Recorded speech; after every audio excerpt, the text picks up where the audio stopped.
Hello दोस्तों, स्वागत है आपका श्रीराम कोचिंग क्लासेस के इस ऑनलाइन प्लेटफॉर्म पर। दोस्तों, हमने जो टेस्ट सीरीज शुरू की थी, जो हमने क्वेश्चन पेपर दिया था टेलीग्राम चैनल पर, उसका सॉल्यूशन हमने क्वेश्चन नंबर 22 तक कर लिया था और क्वेश्चन नंबर 23 से जो सॉल्यूशन है, आइए आज की क्लास में शुरू करते हैं। तो जो क्वेश्चन नंबर 22 था, जो हमारा लास्ट क्वेश्चन था, इसका आंसर क्या था? रोडोप्सिन वर्ण किसमें उपस्थित होता है? दोस्तों, मानव के नेत्र में, हमारी आंखों के रेटिना में रोडोप्सिन वर्णक होता है, जिसका आंसर हम कल जान चुके थे। विटामिन ए रोडोप्सिन के संश्लेषण में आवश्यक है और इसीलिए आपको पता है विटामिन ए की जो कमी होगी उससे जो बीमारियां होगी वो आंखों से रिलेटेड बीमारी होगी। तो नैनो के लिए जरूरी है रोडोप्सिन और विटामिन ए। अगला देखते हैं क्वेश्चन नंबर 23। रक्तचाप मापने के लिए कौन सा उपकरण इस्तेमाल किया जाता है? ऑप्शन नंबर ए स्फिग्मोमेमोमीटर और दूसरा पायरोमीटर, सी है मैनोमीटर और हाइग्रोमीटर। देखना दोस्तों, हाइग्रोमीटर ये क्या काम आता है? ये आर्द्रता मापने का काम आता है। क्या काम आता है? आर्द्रता मापने की, नमी कितनी है वातावरण में वो मापने का काम आ रहा है हाइग्रोमीटर। पायरोमीटर ये हाई टेम्परेचर मापने का काम आता है, हाई टेम्परेचर। देखना दोस्तों, कोरोना का टाइम चल रहा है, आप देखा होगा पिक्चरों में या फिर न्यूज में, कहीं पर भी जाते हैं तो एक बंदूक का सा रखते हैं और उसको सर पे लगाते हैं, टेम्परेचर मेजर करते हैं। तो वो जो है वो तो आपका थर्मामीटर ही है, इलेक्ट्रिकल थर्मामीटर। लेकिन ऐसा ही उपकरण एक और होता है जो हाई टेम्परेचर मापने का काम करता है, जो नाभि की भट्टियां वगैरह होती है, ऐसा कोई उपकरण जहां पर टेम्परेचर बहुत हाई है, तो वहां पर मापने के लिए, हाई टेम्परेचर के लिए अपन पायरोमीटर का यूज करते हैं। मैनोमीटर जो होता है ये आपका एयर प्रेशर जो होता है, एटमॉस्फेरिक प्रेशर, इसको मापने का काम आता है। जबकि स्फिग्मोमेनोमीटर ये क्या काम आता है? ये रक्तचाप, ब्लड प्रेशर, बीपी मापने का काम आता है। तो राइट आंसर क्या हो जाएगा? स्फिग्मोमेनोमीटर। इसको क्या कहा जाता है? इसको बीपी एपरेटस भी कहा जाता है और ये बीपी मापने का काम आता है। अच्छा, आपका जो ब्लड प्रेशर होता है इसका नॉर्मल वैल्यू कितना होता है? तो ये 80 से लेकर के 120 होता है। यानी कि जो हमारा हृदय जो होता है, दिल धड़कता है तो एक बार हृदय संकुचित होता है, फिर अनुशीतलित होता है। जो हृदय संकुचित होता है उस समय पर धमनियों का प्रेशर वगैरह ज्यादा होता है और जो अनुशीतलित होता है उस टाइम पे जो प्रेशर वगैरह कम होता है। तो कॉन्ट्रैक्ट हुआ, तो कॉन्ट्रैक्ट होता है कितना होता है? 180, यानी कि सिस्टोलिक जो हमारा प्रेशर होगा, और ये जो होगा वो अनुशीतलित यानी डायस्टोलिक प्रेशर ये हमारा ये होगा। तो 80 और 120, तो मैं ये नहीं कह रहा कि इसके बीच में होता है। दिल जब धड़कता है तो 2 पॉइंट्स होते हैं, तो 2 पॉइंट कौन से होते हैं? 80 और 120। अब देखना, इससे कम भी हो सकता है, इससे ज्यादा भी हो सकता है। तो इससे कम हो जाएगा तो हम बोलेंगे भैया लो बीपी हो गया, और इससे ज्यादा हो जाएगा तो बोलेंगे हाई बीपी हो गया।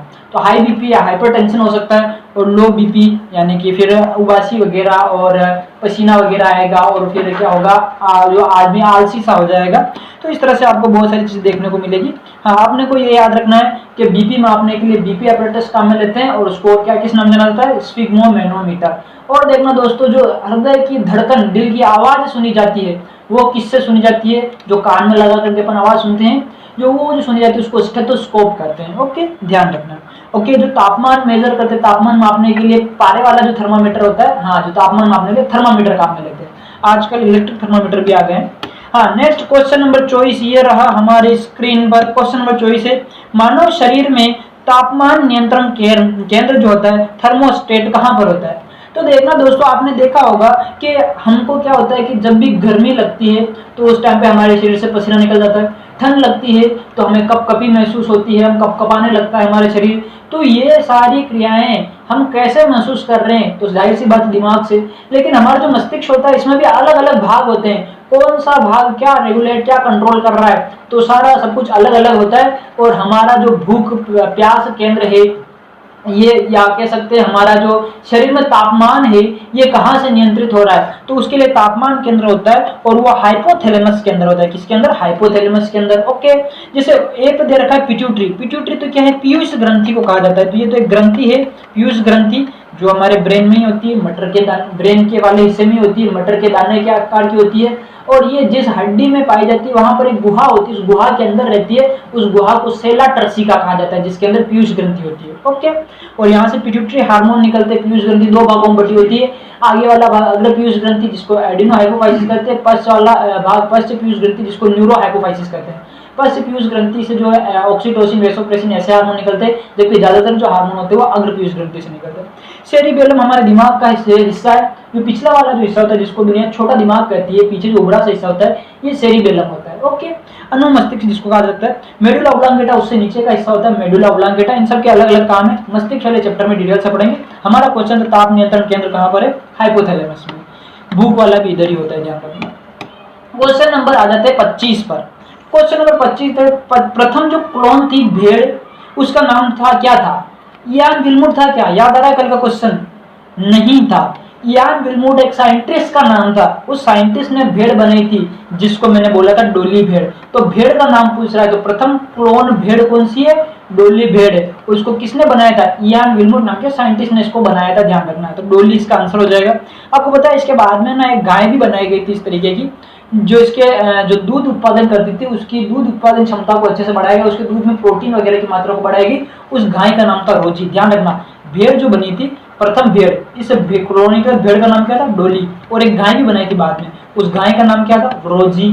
तो डोली याद रखते हो तो रोजी को भी याद रखना, रोजी को मत भूल जाना। हाँ, हमारी तो ये रोजी रोटी है। आगे 26 नंबर क्वेश्चन, मनुष्य के रक्त में 5 प्रकार की ल्यूकोसाइट, ल्यूकोसाइट का मतलब WBC, श्वेत रक्त कोशिकाएं पाई जाती है। रक्त में प्रचुरण क्रम के अनुसार निम्न पंक्तिबद्ध कीजिए। देखने में क्वेश्चन बहुत ही डिफिकल्ट लग रहा है, बड़ा ही हाइपर लग रहा है, बट ये लल्लू क्वेश्चन है। अगर आपने हमारी ब्लड वाली क्लासेस देखी हो तो एक ट्रिक से क्वेश्चन खत्म। ट्रिक सिखाई थी मैंने जिस दिन ब्लड में WBC पढ़ी थी, लिंक आपको डिस्क्रिप्शन में मिल जाएगा WBC क्लास का, एक बार देख लेना। हाल फिलहाल देखो ट्रिक क्या थी जो मैंने उस क्लास में बताई थी। ट्रिक आपको याद रखनी है, WBC जो होती है कोई एक कोशिका नहीं है, इसको अपन 2 कैटेगरी में बांटते हैं।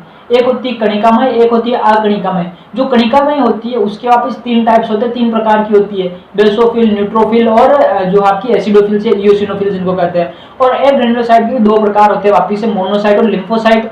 जो लिम्फोसाइट होती है वो भी 2 तरह से होती है, बी लिम्फोसाइट और टी लिम्फोसाइट। तो इस तरह से बहुत सारी WBC है, इन सब की मात्रा अलग अलग होती है। और मैंने बोला था इनकी मात्राओं का क्रम याद रखना, ये क्रम क्वेश्चन आ जाता है बहुत बार एग्जाम में, और ये लो आ भी गया किसी एग्जाम में। तो उसकी मैंने एक ट्रिक बताई थी, NLM-AB। क्या ट्रिक बताई थी? NLM-AB, सिंपल सी ट्रिक है, ये ट्रिक आप याद रखो, आपका काम हो जाएगा। एन का मतलब सबसे ज्यादा कौन सी होती है? न्यूट्रोफिल। उससे कम कौन सी होती है? लिम्फोसाइट। उससे कम मोनोसाइट। उससे कम एसिडोफिल और उससे कम बेसोफिल। ये इनका क्रम है। अब देख लो ये क्या कह रहा है? प्रचुरल क्रम, यानी कि सबसे ज्यादा कौन सी वो, उसके बाद उससे कम कौन सी वो, उसके बाद उससे कम कौन सी है वो, उस व्यवस्था में इनको व्यवस्थित करना है। तो आइए देखते हैं न्यूट्रोफिल। तो सबसे आगे कौन सी होनी चाहिए? न्यूट्रोफिल। सबसे आगे न्यूट्रोफिल, सबसे आगे न्यूट्रोफिल, सबसे आगे न्यूट्रोफिल। 3 ऑप्शन सही हो सकते हैं, लेकिन यहाँ पर लिम्फोसाइट आगे, तो ऑप्शन नंबर डी तो कभी नहीं हो सकता। नेक्स्ट अगला स्टेप देखते हैं, न्यूट्रोफिल्स के बाद अगली कौन सी होनी चाहिए? लिम्फोसाइट। तो सेकंड नंबर पे लिम्फोसाइट होनी चाहिए, यहाँ पर इयोसिनोफिल आ रही है, यहाँ पर बेसोफिल आ रही है, दोनों ही गलत। तो आंसर कौन सा? लिम्फोसाइट। उसके बाद कौन सी? मोनोसाइट। उसके बाद इयोसिनोफिल जिनको एसिडोफिल भी कहते हैं, और फिर बेसोफिल। तो ये आपका राइट आंसर हो गया सी वाला। बहुत ही प्यारा क्वेश्चन था। एक और क्वेश्चन, बहुत बार ये भी क्वेश्चन पूछा जाता है कि शरीर में कौन सी WBC सबसे ज्यादा मात्रा में पाई जाती है? तो आंसर क्या देना है? न्यूट्रोफिल। ये भी क्वेश्चन आता है शरीर में सबसे कम मात्रा में कौन सी WBC होती है? तो आंसर क्या है? बेसोफिल। बेसोफिल का क्या काम है? तो बेसोफिल सिक्रेशन करती है श्रावण, किसका? हिस्टामिन का, सीरोटोनिन का और हिपेरिन का, 3 पदार्थों का सिक्रेशन करती है। ये भी याद रखने लायक बात है।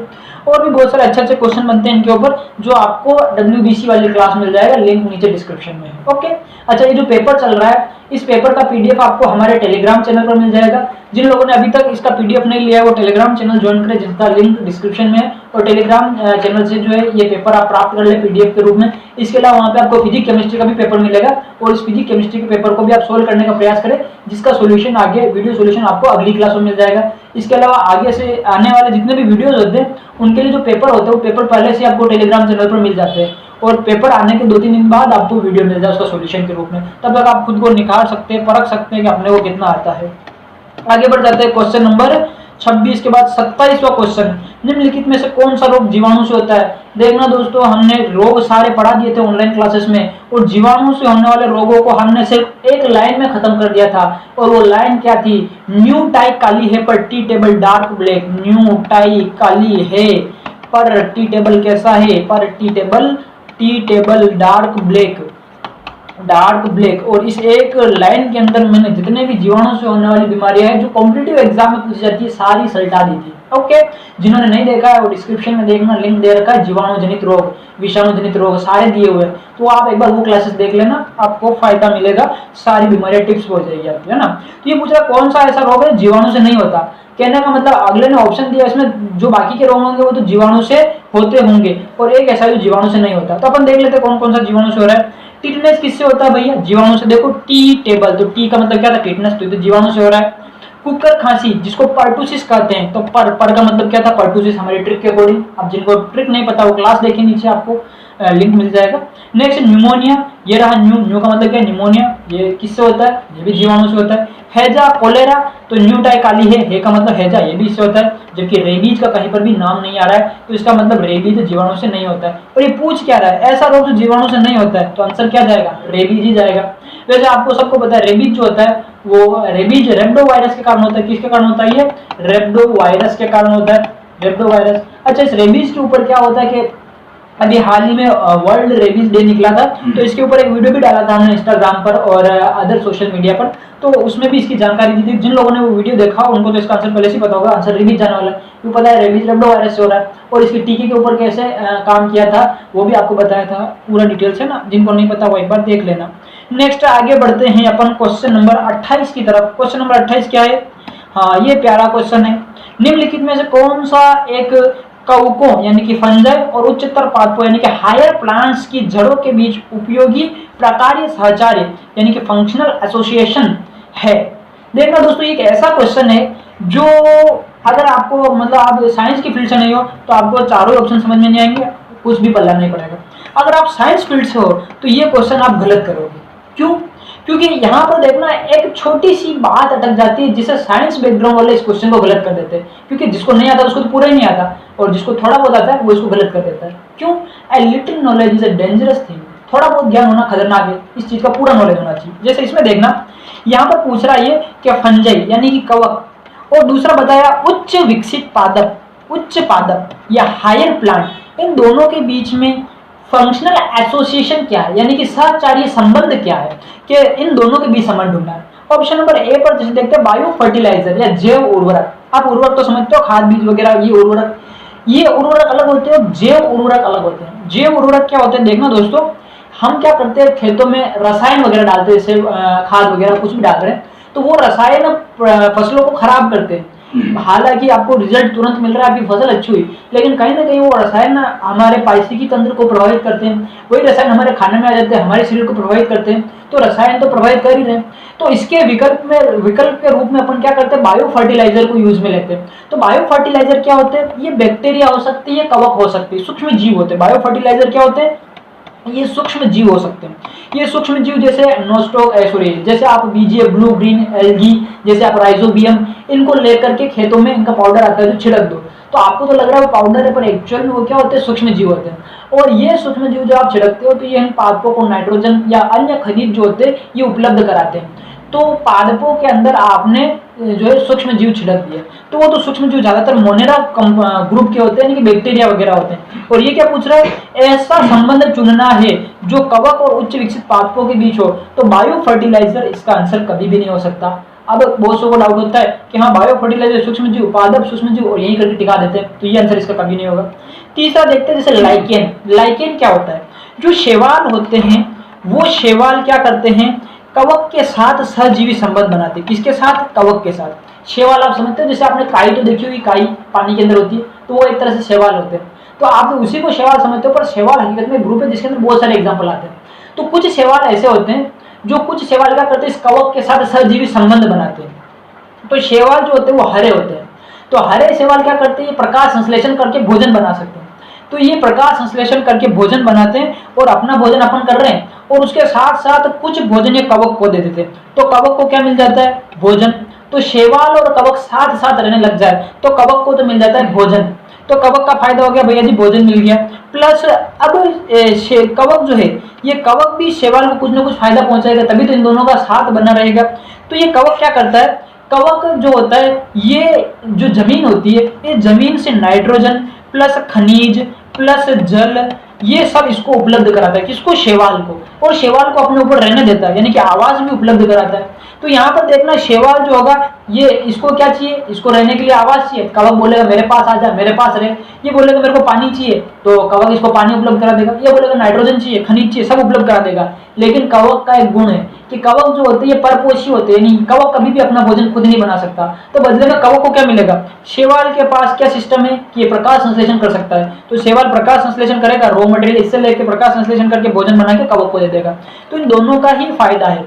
तो शैवाल और कवक का जो सहजीवी संबंध होता है इसको अपन लाइकेन कहते हैं। क्या कहते हैं? लाइकेन। तो ध्यान रखना। अपने से क्या पूछा? फंजाई यानी कि कवक और उच्च विकसित पादप पूछे। यहाँ पर लिखा ना उच्चतर पादप, लेकिन शैवाल कोई उच्चतर पादप नहीं है। शैवाल तो एक निम्न पादप है। कैसा ये? निम्न पादप। तो इसका मतलब ये भी आंसर नहीं हो सकता। अब बहुत से इसमें भी इसको सही कर सकते थे, क्योंकि बहुत से ध्यान में रहता है कि शैवाल इनके बीच में संबंध होता है और शैवाल को पादप भी मान के चलते हैं। हकीकत में शैवाल प्लांटी जगत में आता है तो ये पादप ही होता है, लेकिन ये निम्नतर पादप होता है जिसके अंदर न तो जड़ है, न पत्ती है, न तना है, ऐसा। तो ये वाला भी इसका आंसर हो नहीं सकता। नेक्स्ट है कवक मूल माइकोराइजा और एक है प्रवाल मूल। तो देखना अगला ऑप्शन जो होगा, साइंस वाले बच्चे अगला ऑप्शन प्रवाल मूल को टिक कर सकते हैं। प्रवाल मूल क्या होती है? जिस साइकस होता है, एक पादप होता है साइकस, उस साइकस की जड़ों के अंदर, साइकस की रूट में कवक रहती है। और वो कवक क्या करती है? वो कवक जो है नाइट्रोजन वगैरह, खनिज वगैरह इस साइकस को उपलब्ध कराती है। तो जड़ों में, तो क्या बोल रहा है? पादपों की जड़ों में हो। तो यहाँ पर आपको लगेगा भाई इस साइकस पादप है और अच्छा खासा बड़ा पादप है और इसकी रूट में जो है कवक है, तो इसका मतलब ये आंसर राइट होगा, जबकि ये गलत होगा। इसका राइट आंसर होगा कवक मूल या माइकोराइजा। ये कैसे क्या होगा माइकोराइजा समझना दोस्तों। जैसे अभी मैंने बात की साइकस, तो साइकस क्या है? साइकस जो है ये एक प्लांट है और ये किस ग्रुप का होता है? साइकस जो होता है ये जिम्नोस्पर्म ग्रुप का होता है। किसका? जिम्नोस्पर्म। देखना दोस्तों, जब अपन पादपों का वर्गीकरण पढ़ते हैं तो पादप जगत के अंदर सबसे पहले जो बनने वाले पादप थे इनको थेलोफाइटा बोलते हैं। क्या बोलते हैं? थेलोफाइटा, या इसी को अपन शैवाल भी बोल सकते हैं। एल्गी थेलोफाइटा एक्चुअल में एक ही है ना। उसके बाद जो विकसित हुए इनको अपन ब्रायोफाइटा बोलते हैं, और ब्रायोफाइटा से आगे और बड़े विकसित पादप हो इनको अपन टेरिडोफाइटा बोलते हैं। टेरिडोफाइटा। उसके बाद देखना दोस्तों जिम्नोस्पर्म, जिम्नोस्पर्म बने, और जिम्नोस्पर्म के बाद सबसे विकसित पादप बने एंजियोस्पर्म। कौन बने? एंजियोस्पर्म। तो आज अपन आसपास में जो पादप देखते हैं ना, जिसके अंदर फल फूल पत्ती सब कुछ हो, वो अपना एंजियोस्पर्म है। सबसे विकसित कौन है? एंजियोस्पर्म विकसित है। और सबसे आदिम कौन है? शैवाल या थेलोफाइटा, या सबसे पहले आने वाले आदिम। तो ये क्या पूछ रहा? उच्चतर। तो उच्चतर क्या है? एंजियोस्पर्म। जबकि अगर बात करते हैं अपन साइकस की, तो साइकस क्या है? जिम्नोस्पर्म। तो जिम्नोस्पर्म का एग्जांपल है साइकस। तो साइकस उच्चतर नहीं है, और साइकस उच्चतर नहीं है तो इसका मतलब एंजियोस्पर्म उच्चतर होना चाहिए, जो कवक मूल होता है। ध्यान रखना। तो इसका आंसर कौन सा चला जाएगा? ये लास्ट वाला कवक मूल। अब देखना दोस्तों यहाँ पर प्रवाल मूल क्यों नहीं हुआ? क्योंकि जिम्नोस्पर्म के साथ था। और कवक मूल क्यों हो गया? क्योंकि एंजियोस्पर्म जो उच्च विकसित पादप होते हैं उनकी जड़ों में कवक लग जाए तो उसको अपन कवक मूल करते हैं। ये हो गए आपके क्वेश्चन नंबर 28। उसके बाद नेक्स्ट देखते हैं क्वेश्चन नंबर 29। पारिस्थितिकी तंत्र यानी कि इकोसिस्टम संकल्पना किसने प्रस्तावित की? तो इकोसिस्टम की संकल्पना एजी टेंसले ने प्रस्तावित की। टांसले लिखा हुआ है, टेंसले पढ़ना, इसको टेंसले है ना, ध्यान रखना। अब देखना दो शब्द है, एक तो है इकोसिस्टम, एक शब्द है, कहाँ चला गया, एक है इकोसिस्टम और एक होता है इकोलॉजी। इकोलॉजी तो होता है पारिस्थितिकी तंत्र का जो अध्ययन करते हैं वो इकोलॉजी, और ये इकोसिस्टम पारिस्थितिकी तंत्र। तो तंत्र जहां पर आ जाए उसका आंसर क्या देना है? टेंसले देना है, क्योंकि आपको आगे इकोसिस्टम वाला भी दूंगा मैं क्वेश्चन। नेक्स्ट क्वेश्चन देखना, पारिस्थितिकी के जनक कौन है? Father of ecology. तो ध्यान रखना, फादर ऑफ इकोलॉजी पूछे तो उसका जनक कौन है? अर्नेस्ट हैकल। तो अर्नेस्ट हैकल कौन है? इकोलॉजी के जनक। लेकिन अगर इकोसिस्टम का क्वेश्चन आता है, पारिस्थितिकी तंत्र आता है, तो उस केस में आपको उनको टेंसले आंसर देना है। ओके, नेक्स्ट अगला क्वेश्चन है क्वेश्चन नंबर 31। सबसे बड़ा जाना पहचाना कशेरुकी कौन सा है? सबसे बड़ा कशेरुकी, कशेरुकी किसको कहते हैं? वर्टिब्रेट्स को कहते हैं। ऐसे जीव जिनमें आपको कशेरुक दंड देखने को मिले। ये मैं सरल शब्दों में बता रहा हूँ, कशेरुक दंड। एक्चुअल में तो अपन कशेरुकी उनको बोलते हैं जिनके अंदर नोटोकॉर्ड यानी कि पृष्ठवंश होता है, पृष्ठ रज्जु जिनके अंदर होता है उनको अपन नोटोकॉर्ड बोलते हैं। लेकिन वो पृष्ठ रज्जु में आपको समझा नहीं पाऊंगा, इस छोटी क्लास में भी क्वेश्चन आंसर का सेशन चल रहा है, तो आप ये मान के चलो कि रीढ़ की हड्डी की बात हो रही है। ओके, या रीढ़ की हड्डी जैसी सी कोई संरचना हो, ये कशेरुकी। तो सबसे बड़ा ऐसा कशेरुकी जीव कौन सा होता है? क्या बाघ होता है क्या? नहीं, हाथी होता है क्या? नहीं। जॉइंट स्क्विड नहीं, व्हेल। व्हेल जो मछली होती है ये सबसे बड़ा कशेरुकी है, ध्यान रखना। हाँ, तो आंसर कौन सा हो जाएगा? व्हेल मछली। व्हेल मछली के बारे में एक और बात याद रखना कि व्हेल मछली का जो हृदय होता है, इसमें जो व्हेल सबसे बड़ा दिल होता है, व्हेल मछली का दिल सबसे बड़ा होता है। तो क्वेश्चन आ जाए सबसे बड़ा दिल किसमें होता है? तो व्हेल मछली में होता है। बहुत सौ को डाउट होता है मेरा दिल बहुत बड़ा है, तो नहीं भाई, तेरा दिल बड़ा नहीं है, तेरा दिल मात्र 300 ग्राम का है। सबसे बड़ा दिल किसका है? व्हेल मछली का है। ओके, ध्यान रखना। दिल का काम क्या होता है वैसे? दिल का काम होता है रक्त को पंप करना। ये रक्त को पंप करता है और शरीर को विभिन्न हिस्सों में भेजता है। इसके अलावा दिल का कोई काम नहीं है। जो भी आप जानते हो वो सब अफवाहें हैं, अफवाहों से सावधान। नेक्स्ट आगे बढ़ जाते हैं क्वेश्चन नंबर 32 पे। किसकी चिकित्सा में डायलिसिस का प्रयोग होता है? प्यारा क्वेश्चन। डायलिसिस क्या होता है? देखना दोस्तों, आपने सुना होगा डायलिसिस का पूरा नाम हीमोडायलिसिस बोलते हैं इसको, हीमोडायलिसिस। Okay, haemodialysis. ये क्या होता है हीमोडायलिसिस? ये गुर्दे की चिकित्सा या किडनी, गुर्दा का मतलब है किडनी, कल भी बताया था, किडनी को गुर्दे बोलते हैं, इसकी चिकित्सा में इसका प्रयोग होता है। ओके, तो हृदय फेफड़ा नहीं होगा, आंसर क्या होगा? किडनी। अब कैसे क्या होता है समझना। जैसे अभी कल भी बताया था मैंने, किडनी का क्या काम है? किडनी का काम है ब्लड का फिल्ट्रेशन करना, ब्लड को फिल्टर करना, रक्त को छानना, ये किडनी का काम है। और ये छान करके ब्लड से क्या अलग करती है? यूरिया को अलग करती है। और यूरिया को अपन यूरिन के रूप में त्याग देते हैं। यूरिन बोले तो मूत्र। एक सामान्यतः मनुष्य के अंदर देखा जाए तो उसके मूत्र के अंदर 17 से लेकर के 30 ग्राम यूरिया उसके मूत्र में मौजूद होगा, ध्यान रखना। ओके, तो आपकी किडनी का क्या काम है? कि ब्लड को छानना और ब्लड से आपके यूरिन से ब्लड से आपकी यूरिया को अलग कर देना। अब क्या होता है कि किडनी अगर खराब हो गई तो आपके ब्लड का फिल्ट्रेशन नहीं हो पाएगा। ब्लड का फिल्ट्रेशन नहीं हो पाएगा तो आपके ब्लड के अंदर क्या मौजूद रहेगा? यूरिया। तो ये यूरिया कहाँ मौजूद है? ये भैया ब्लड के अंदर मौजूद है। और मैंने कल की क्लास में बताया था सबसे जहरीला तो अमोनिया, उससे कम जहरीला यूरिया। अरे कम जहरीला है लेकिन जहरीला तो है ना, विषैला तो है ना, नुकसान तो करेगा ना। अगर नुकसान करेगा तो इसका मतलब इससे बचना जरूरी है। तो अब किडनी तो काम कर नहीं रही तो अपन क्या करते हैं? मरीज का डायलिसिस कराते हैं। मरीज को हॉस्पिटल ले जाया जाता है और उस मरीज को हॉस्पिटल ले जाते हैं और उसके शरीर से जो रक्त है उसको निकालते हैं, उसको एक डायलाइजर मशीन में। चलो आपको डायलाइजर मशीन सही तरीके से बता दें। ये अगला पेज खाली आ जाएगा क्या? कंप्यूटर महोदय एक खाली पेज देना। एक मिनट जरा, कंप्यूटर महोदय खाली, बस, बहुत बहुत धन्यवाद कंप्यूटर महोदय। ये एक मरीज है, इस मरीज की किडनी खराब हो गई। इसकी किडनी खराब हो गई तो अब क्या होगा कि इसके अंदर इसके ब्लड में यूरिया की मात्रा बढ़ गई। अब अपने क्या करेंगे? इसको हॉस्पिटल लेके जाएंगे और बोलेंगे भैया हॉस्पिटल वाले को कि इसका डायलिसिस कर दो, इसका हीमोडायलिसिस कर दो। तो हॉस्पिटल में फिर क्या करते हैं? इसका हीमोडायलिसिस स्टार्ट करते हैं। तो इसके अंदर से ब्लड निकालते और पता है कि इस ब्लड को निकाल रहे हैं तो इसके अंदर क्या होगा? इसके अंदर यूरिया होगा। इस ब्लड को निकालते हैं और एक मशीन में भेजते हैं। इस मशीन को बोलते हैं डायलाइजर। क्या बोलते हैं इसको? डायलाइजर।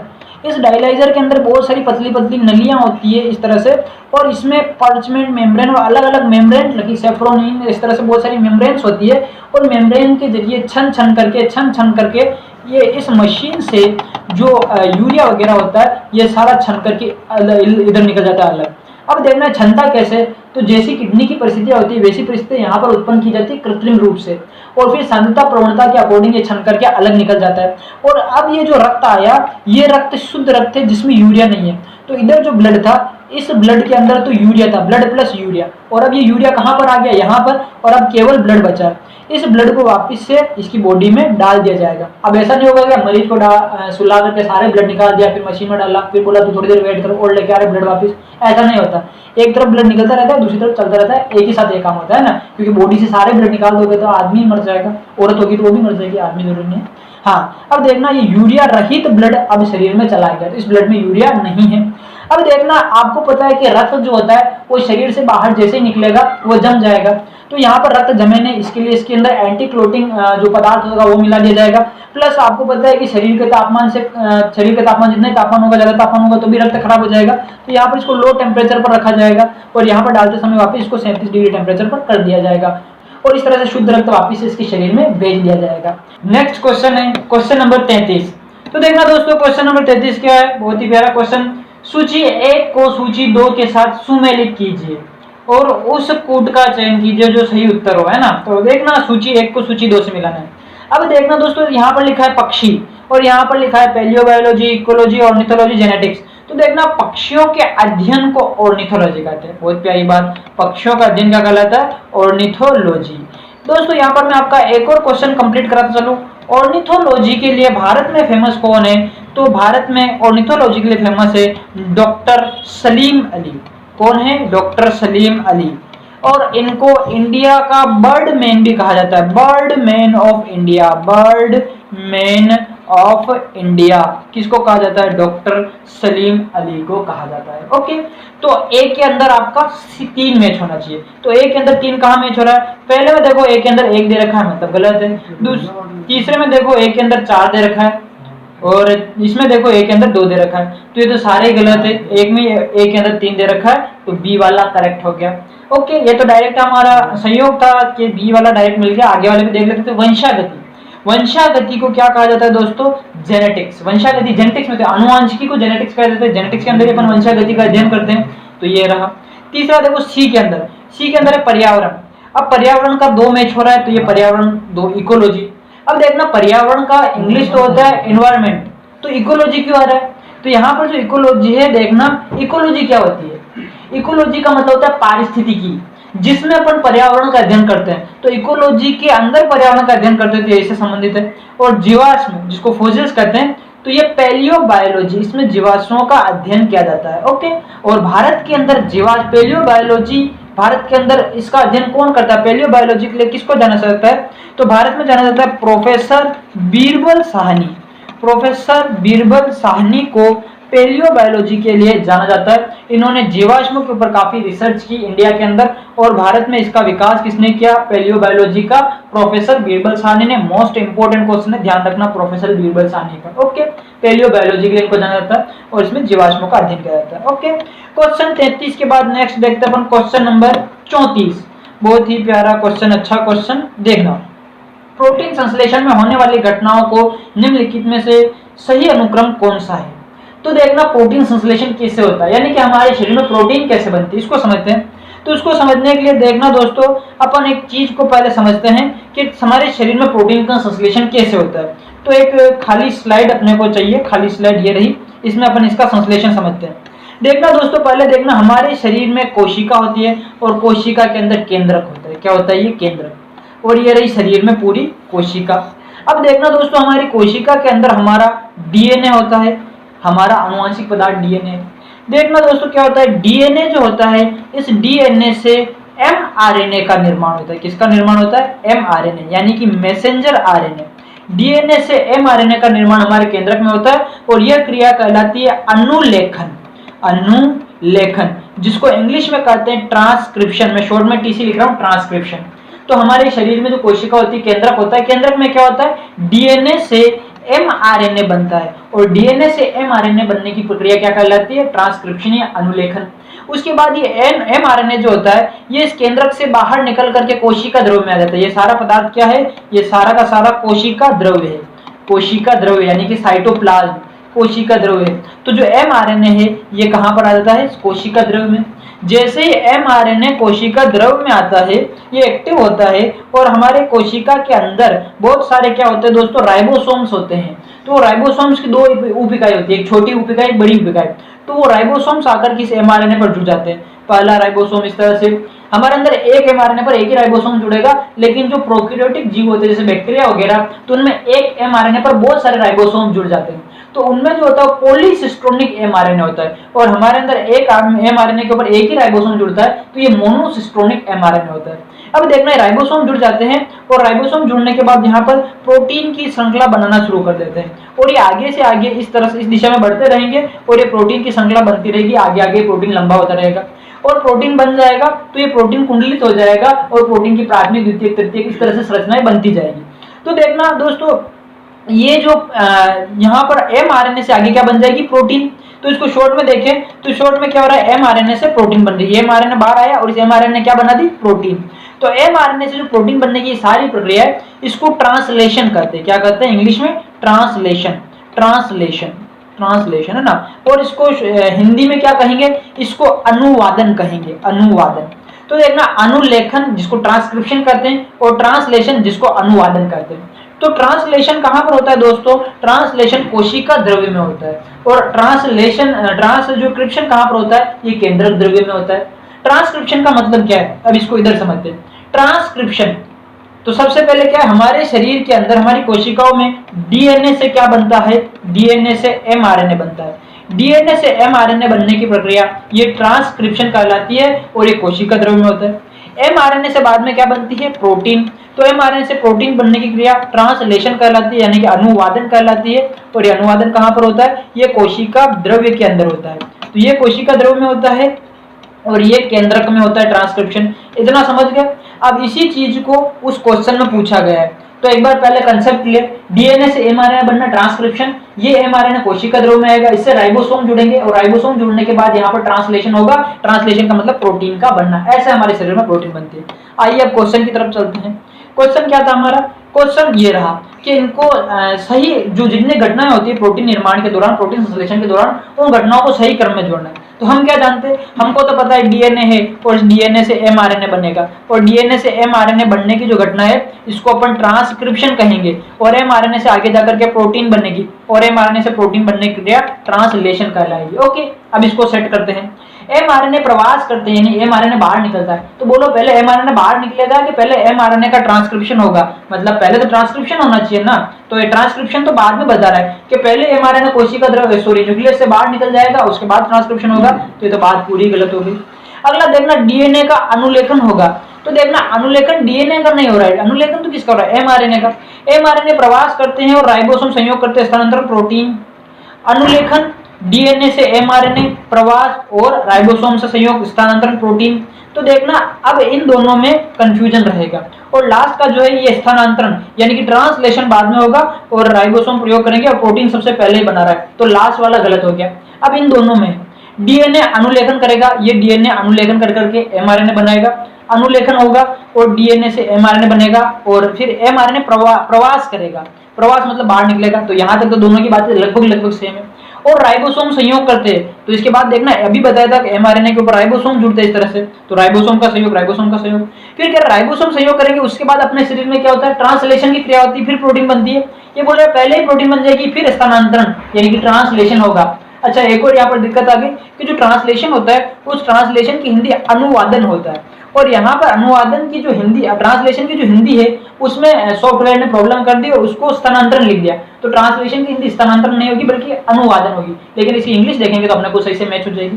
तो देखो पहले ट्रांसलेशन होगा फिर प्रोटीन बनेगी, और यहाँ पर प्रोटीन को पहले बना रहा है, स्थानांतरण बाद में कर रहा है। तो ये वाला ऑप्शन सी वाला गलत हो गया, राइट आंसर बी वाला चला जाएगा। नेक्स्ट देखते हैं अपन अगला क्वेश्चन।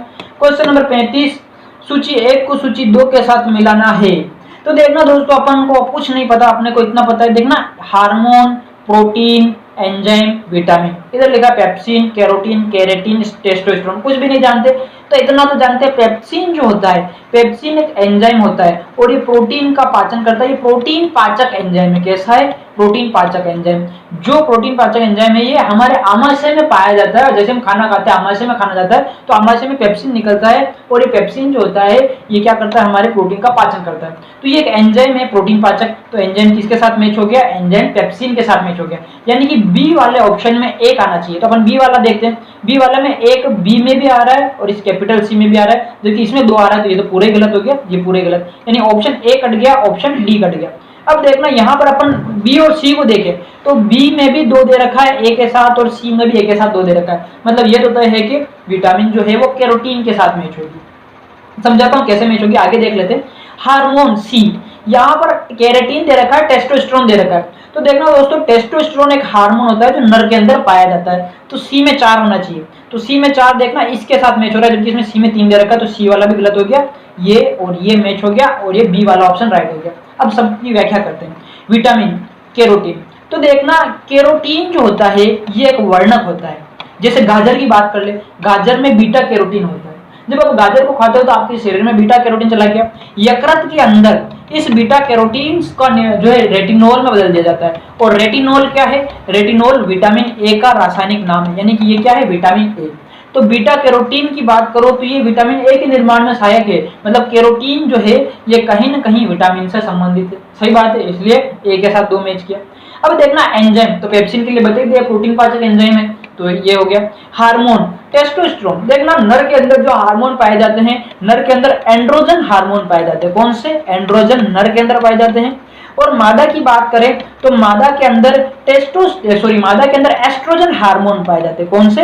एस्ट्रोजन। एस्ट्रोजन हार्मोन मादा में पाए जाते हैं। एंड्रोजन एक्चुअल में एक हार्मोन नहीं है, ये एक हार्मोन का ग्रुप है। और इसमें सर्वसामान्य जो हार्मोन होता है, मोस्ट कॉमन हार्मोन, वो होता है टेस्टोस्टेरोन। टेस्टोस्टेरोन। इसी तरह से एस्ट्रोजन की बात करें तो मादा के अंदर जो एस्ट्रोजन हार्मोन है, एक्चुअल में हार्मोन का ग्रुप होता है। और इसमें मोस्ट कॉमन की बात करें तो ये होता है एस्ट्राडाइओल। मादा के अंदर सर्वसामान्य कौन सा? एस्ट्राडाइओल। अच्छा, मादा के अंदर एस्ट्राडाइओल के साथ साथ प्रोजेस्टेरोन भी पाया जाता है, तो भी एस्ट्रोजन में ही है ना, प्रोजेस्टेरोन पाया जाता है, वो एस्ट्रोजन का नहीं है। यहाँ पर एस्ट्राडाइओल मादा के अंदर और नर के अंदर टेस्टोस्टेरोन। ये टेस्टोस्टेरोन नर की टेस्टिज से निकलता है। टेस्टिज किसको बोलते हैं? वृषण को टेस्टिज बोला जाता है। जबकि जो एस्ट्रोजन हार्मोन होते हैं मादा में, ये मादा के अंडाशय से निकलते हैं, मादा के अंडाशय से। नर के अंदर जो टेस्टोस्टेरोन निकलते हैं, ये नर के गौण लैंगिक लक्षणों का नियंत्रण करते हैं। गौण लैंगिक लक्षण, जैसे नर के अंदर आप देखते हो आपको दाढ़ी दिखाई देती है, तो वो किसकी वजह से आती है? टेस्टोस्टेरोन हार्मोन की वजह से या एंड्रोजन हार्मोन की वजह से। नर की जो मांसपेशियां होती है मजबूत होती है, नर के शरीर का विकास अच्छा खासा हो सकता है। नर के अंदर ये एडम्स एप्पल पाया जाता है गले के अंदर। तो ये सारी चीजें नर के अंदर जो गौण लैंगिक लक्षण है वो एंड्रोजन हार्मोन की वजह से होते हैं, जो वृषणों से निकलता है, टेस्टिस से निकलता है। मादा के अंदर जो मादा के लक्षण दिखाई देते हैं, गौण लैंगिक लक्षण, ये एस्ट्रोजन हार्मोन की वजह से होते हैं। एस्ट्रोजन की वजह से मादाओं की आवाज जो होती है वो आवाज कैसी होती है? पतली आवाज होती है, जबकि नर की आवाज थोड़ी भारी होती है। यहाँ पर अपन बात कर ले, मादाओं के अंदर वसा का जमाव होता है। मादा के अंदर किसका जमाव होता है? शरीर में वसा का या फैट का ज्यादा जमाव होता है। इनके मादाओं के अंदर देखना और क्या क्या गौण लैंगिक लक्षण दिखाई देते हैं। मादाओं के अंदर जो हड्डियां होती है, इनका विकास नर के जितना नहीं हो पाता, और इनकी मांसपेशियां भी नर के जितनी विकसित सामान्यतः नहीं होती है, बाकी एक्सरसाइज वगैरह से हो सकती है। ओके, मांसपेशियों की बात करें तो इतना तो पता चल गया कि टेस्टोस्टेरोन क्या है, ये एक हार्मोन है और ये नर हार्मोन है। ओके, नेक्स्ट अपन और बात करते हैं अगले क्वेश्चन की। क्वेश्चन क्या है अगला? अगला क्वेश्चन नंबर 36, आखिरी क्वेश्चन ये रहा।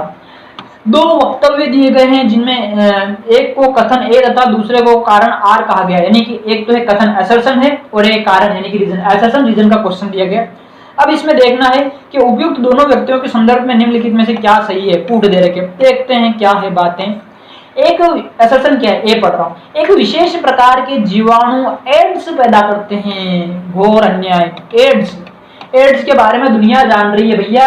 एड्स, एचआईवी जो होता है, आपको पता है एड्स एचआईवी वायरस की वजह से होता है। HIV, human immunodeficiency syndrome, human immunodeficiency virus जो होता है ये एचआईवी।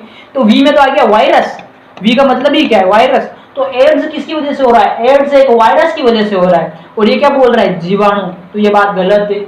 असर्शन क्या है? गलत है। कथन ए गलत हो गया, क्योंकि एड्स किसी जीवाणु की वजह से नहीं होता है, एड्स तो वायरस की वजह से होता है। एचआईवी जिसको लेंटी वायरस भी बोलते हैं। अच्छा देखना, एड्स जो होता है ये वायरस की वजह से हो रहा है। इसका कारण क्या दे रखा है? एड्स यौन संपर्क से होने वाली बीमारी है। तो ये बात इसने बिल्कुल सही बोली, यानी कि रीजन तो सही बताया लेकिन असर्शन गलत है। ए सही है, आर गलत है। तो ए सत्य है। ये पहला कथन क्या बोल रहा है? ए और दोनों सत्य है, गलत बात है। ए और दोनों सत्य है किंतु ए आर की व्याख्या नहीं करते, ये भी गलत बात है।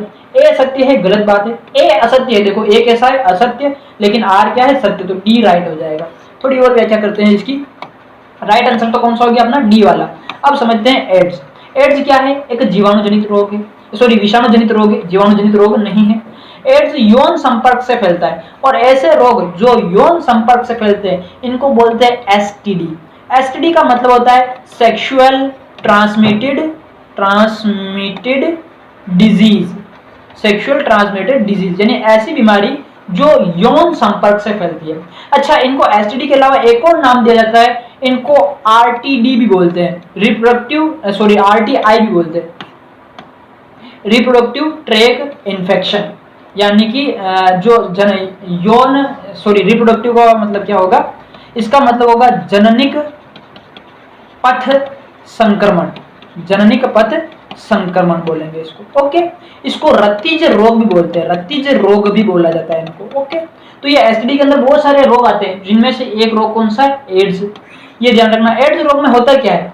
एड्स रोग में जो है हमारा इम्यून सिस्टम या प्रतिरक्षक तंत्र कमजोर हो जाता है, और ये कॉम्प्लेक्स, क्या एड्स की अगर आप फुल फॉर्म देखो एड्स की, AIDS एड्स, तो acquired immuno deficiency syndrome. Syndrome का मतलब होता है ये कोई एक बीमारी नहीं है बल्कि कई रोगों का जटिल रूप है। सिंड्रोम का मतलब होता है जटिल रूप, है ना।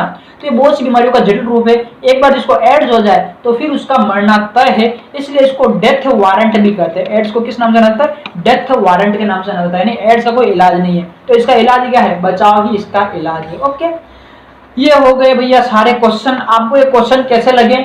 नेक्स्ट आपकी जो अगली क्लास बची हुई है, आपके क्वेश्चन फिजिक्स केमिस्ट्री के भी ग्रुप में अवेलेबल है टेलीग्राम में। टेलीग्राम चैनल पे क्वेश्चन है तो आप उनकी पीडीएफ भी देख लेना, उन क्वेश्चन को भी सोल्व करने की कोशिश करना। नहीं तो अगला जो वीडियो आएगा उसमें अपन उन सारे क्वेश्चन को सॉल्व डालेंगे। ओके, अच्छा, जो लोग जानते नहीं उनको बता दूं, जो ये क्वेश्चन में सोल्व करा रहा था इन सारों की पीडीएफ हमारे टेलीग्राम चैनल पर पहले से अवेलेबल रहती है, तो आप पहले ही जाके क्वेश्चन देख सकते हैं। आपको कितने आते हैं आप ट्राई कर सकते हैं, और जो क्वेश्चन आपको नहीं आते, जिनमें आपको डाउट है, उनके लिए हम आपका वीडियो सोल्यूशन लेके आते हैं। इन क्वेश्चन के अलावा भी आपको साइंस के किसी भी क्वेश्चन में कहीं पर भी कोई डाउट आता है तो आप कमेंट बॉक्स में कमेंट करके हमसे पूछ सकते हैं, हम आपके क्वेश्चन का सोल्यूशन जरूर देंगे। मिलते हैं अगली क्लास में अगली टेस्ट सीरीज के लिए। हाँ भैया, ये आप वीडियो को लाइक करना, चैनल को सब्सक्राइब करना और कमेंट वगैरह किया करो यार। लाइक भी कम कर रहे हो, कमेंट भी कम कर रहे हो, अच्छे से किया करो। मिलते हैं अगली क्लास में अगले क्वेश्चंस के साथ, तब तक के लिए जय हिंद और जय भारत।